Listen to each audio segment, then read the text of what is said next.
அஸ்ஸலாமு அலைக்கும் வரஹ்மத்துல்லாஹி வபரகாத்துஹு. Welcome to Tamil Islamic remedy. வெள்ளிக்கிழமை அன்னைக்கு சொலாத்தை அதிகப்படுத்தணும்னு நம்ம எல்லாருக்கும் ரொம்ப நல்லாவே தெரியும். ஜுமா அன்னைக்கு நம்ம ஓதுற சொலாத்துகள் நேரடியா நபி ஸல்லல்லாஹு அலைஹி வஸல்லம் அவர்கள் கிட்ட போய் சேரும். பல சொலாத்துகள் இருந்தாலும் சொலாத்துகளில் மிக சிறந்த ஒரு சொலாத்து தான் அஸ்-ஸலாத்துல் இப்ராஹிமியா.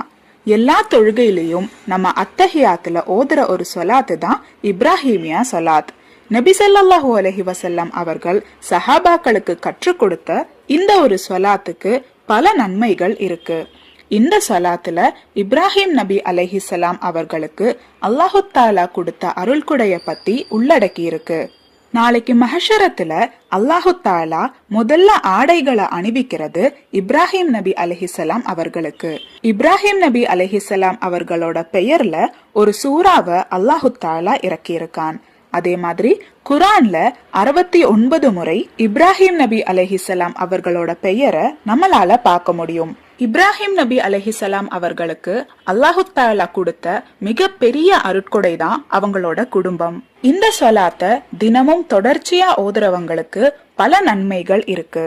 குறிப்பா இந்த சொலாத்தை தினமும் 100 முறை ஓதுறவங்களுக்கு அல்லாஹு தஆலா ஹஜ் செய்யக்கூடிய பாக்கியத்தை கொடுப்பான். அதே மாதிரி நபி ஸல்லல்லாஹு அலைஹி வஸல்லம் அவர்களை கனவுல காணவும் இந்த சொலாத்தை நாம ஓதலாம்னு மார்க்க அறிஞர்கள் அவங்களோட கிதாபுகள்ல பதிவு செஞ்சிருக்காங்க.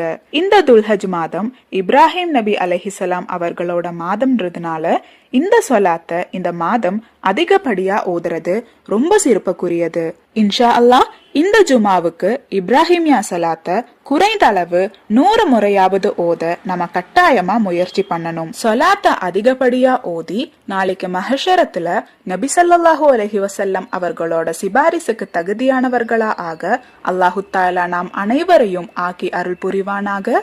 ஆமீன்.